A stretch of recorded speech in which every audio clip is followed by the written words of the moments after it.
Ya, kembali di Kick and Rush dan kali ini gue mau bahas tentang pemain-pemain terbaik versi gue dengan formasi 4-3-3 di luar Ronaldo dan Messi untuk saat ini. Untuk kemampuan saat ini menurut preferensi gue. Jadi gue akan menyebut pemain-pemain starting 11 terbaik menurut gue dengan formasi 4-3-3 dari kiper, baik itu kiper dan pemain-pemain di depannya. Menurut gue untuk kiper gue harus pilih Neuer. Kenapa Neuer? Neuer ini dia memiliki refleks yang luar biasa, memiliki skill leadership yang luar biasa, memiliki sweeping yang bagus dan saving yang luar biasa. Jadi dia ini paket kiper yang sempurna dan posturnya tinggi, 194 cm itu cukup tinggi dan bahkan sangat ideal menurut gua 194 itu untuk kiper. Kalau lebih dari itu menurut gue terlalu ketinggian, kayak Courtois contohnya. Courtois itu terlalu gampang dikolongin, banyak gol-gol dia itu kalau dikasih bola rendah atau sundulan ke bawah dia itu lemah untuk mengakses ke darat, jadi agak lama. Jadi menurut gue Neuer itu postur yang paling pas. Neuer itu kalau nggak salah tingginya sama kayak Alisson sama si De Gea, tapi karena Neuer ini paket lengkap dari menyerang dan bertahan, gue pilih Neuer. Di dua back tengah, gue pilih Ruben Dias dan Virgil van Dijk. Dua back ini adalah dua back terbaik musim lalu, dua musim terakhir lah. Van Dijk dengan header yang kuat, terus intercept yang luar biasa, dan dia memiliki visi untuk melakukan long pass ke depan yang tidak dimiliki Liverpool musim lalu, sehingga musim ini serangan dari belakang itu lebih hidup. Nah, itu pentingnya Van Dijk di Liverpool ya. Yang satu lagi Dias. Kenapa Dias? Walaupun dia mungkin banyak netizen yang bilang Dias ini lemah kalau ketemu Havertz atau Mount ya, cuman kan itu momentum gitu, bukan karena Mount atau Havertz bagus.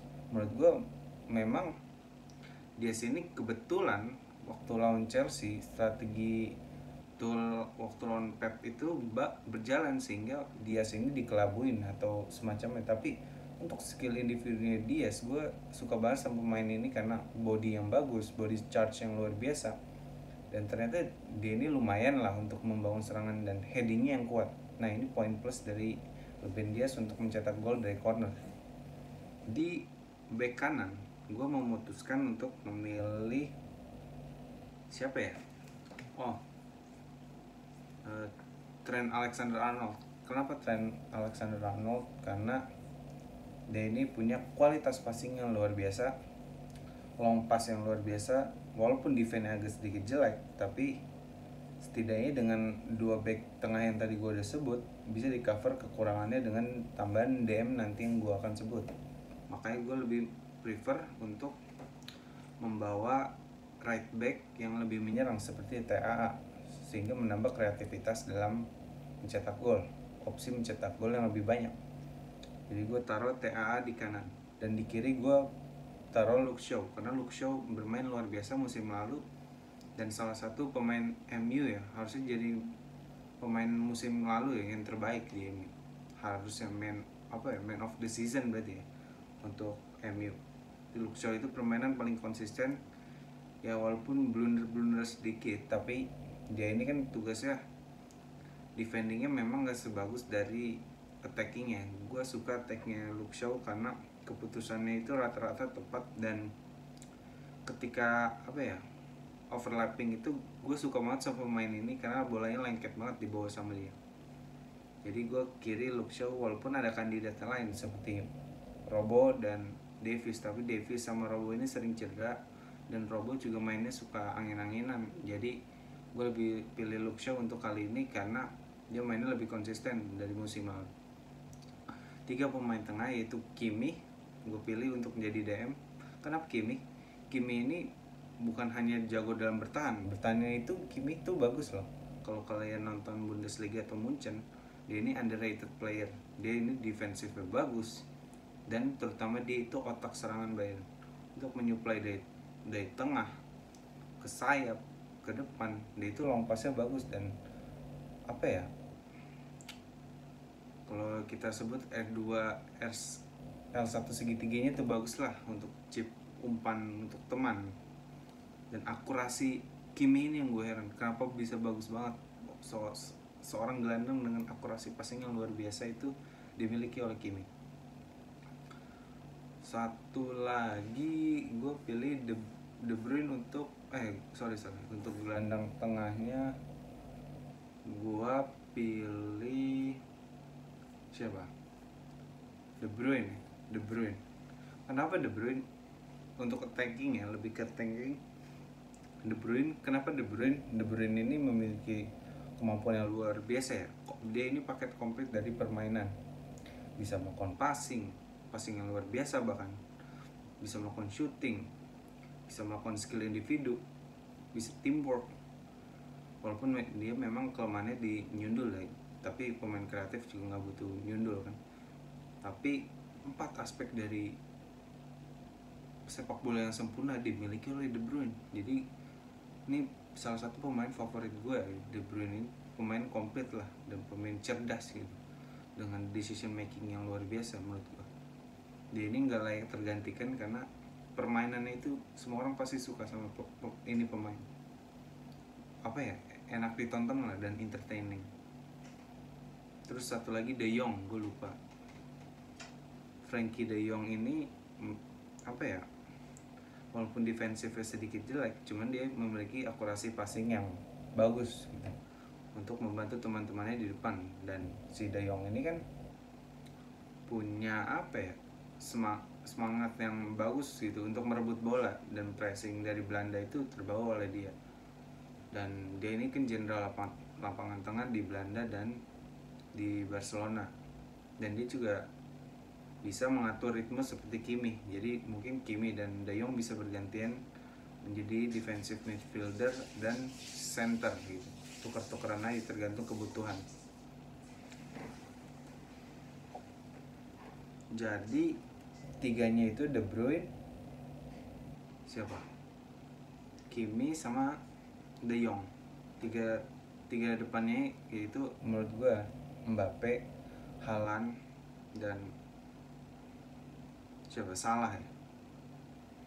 Kenapa Mbappe adalah pemain terbaik di dunia, salah satu, dan akan menjadi menurut gua pemain terbaik di dunia. Dia sedang menuju ke sana, dan dia memiliki kecepatan dan skill individu yang luar biasa.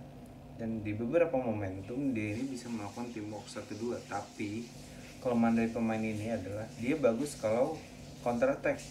Nah, kecepatan ini nggak berguna ketika lawan tim yang menumpuk di belakang atau low block. Nah, Mbappe itu orang yang kebingungan kalau apa ya, pertahanan itu agak rapat, jadi dia nggak bisa memaksimalkan kecepatannya. Ya memang ya itulah kelemahan Mbappe menurut gue. Seringkali dia ini menghilang di pertandingan karena dia juga masih muda dan angin-anginan juga ternyata. Haaland sebagai striker menurut gue. Kenapa Haaland? Dia ini kalau lu lihat, menurut gue pribadi, Haaland itu jauh di atas Lukaku. Haaland itu powerful, melakukan shooting yang keras, jago heading, penempatan bagus, penempatan atau positioning itu hampir kayak Lewandowski lah. Dan tekniknya itu dari Haaland itu menurut gue udah matang, tinggal dipoles sedikit lagi. Mungkin 2 tahun lagi Haaland ini akan jadi salah satu striker, bahkan pemain terbaik di dunia, yang bisa melampaui Mbappe. Karena si ini pemain Haaland ini nggak perlu ruang untuk mencetak gol. Dia itu mau counter attack, mau lawan low block, dia bisa mencetak gol dari mana aja. Entah itu dengan akrobatik, sundulan, apa, teamwork, dia bisa. Dan dia bisa lakukan umpan 1-2 dengan partner yang biasanya itu tahun lalu itu Sancho ya. Dia itu bisa 1-2 dengan Sancho bagus, sama Reus juga bagus. Jadi ini pemain gue suka banget. Kenapa gue pilih dia dibanding Lewandowski? Karena permainannya tipikalnya sama, tekniknya sama, tapi Haaland ini punya body charge yang luar biasa dan badan yang lebih kekar dan lebih tinggi. Jadi mungkin untuk Haaland di umur prime dengan Lewandowski di umur prime, gue kayaknya akan pilih Haaland di umur prime karena lebih fisikal, lebih menunjang untuk ke prime yang lebih tinggi daripada prime Lewandowski. Di kanan gue pilih Salah. Kenapa Salah? Di kanan itu menurut gue opsinya sedikit ya untuk sayap kanan yang berkualitas selain Messi, karena ini formasi selain Messi dan Ronaldo, jadi gue harus pilih Salah karena kanan juga terbatas untuk pemain yang berkualitas. Dan untuk 3 tahun terakhir atau 4 tahun terakhir itu Muhammad Salah itu permainannya konsisten dan dia selalu mencetak gol di atas 15 atau 20 setiap musim gitu. Dan ini pemain yang menurut gue steal deal dari Klopp, karena scouting di Liverpool itu bagus banget, bisa dapet Salah dengan padahal pas main di AS Roma itu biasa aja, dan main di Chelsea sebelum ke Roma itu mainnya angin-anginan, bahkan di bangku cadangin gitu. Jadi ini berlian yang didapat di Liverpool ini bagus banget, dan bagus sih scouting Liverpool. Gue harus acungin jempol, banyak dapet pemain murah dengan kualitas bagus kayak Wijnaldum gitu kan, siapa Salah, Mane, Firmino, itu kan pemain-pemain murah yang dengan mengandalkan scouting yang bagus bisa mendapatkan pemain murah dan berkualitas. Jadi itu aja menurut gue formasi terbaik versi gue. Nanti kalian taruh formasi terbaik versi kalian di kolom komentar.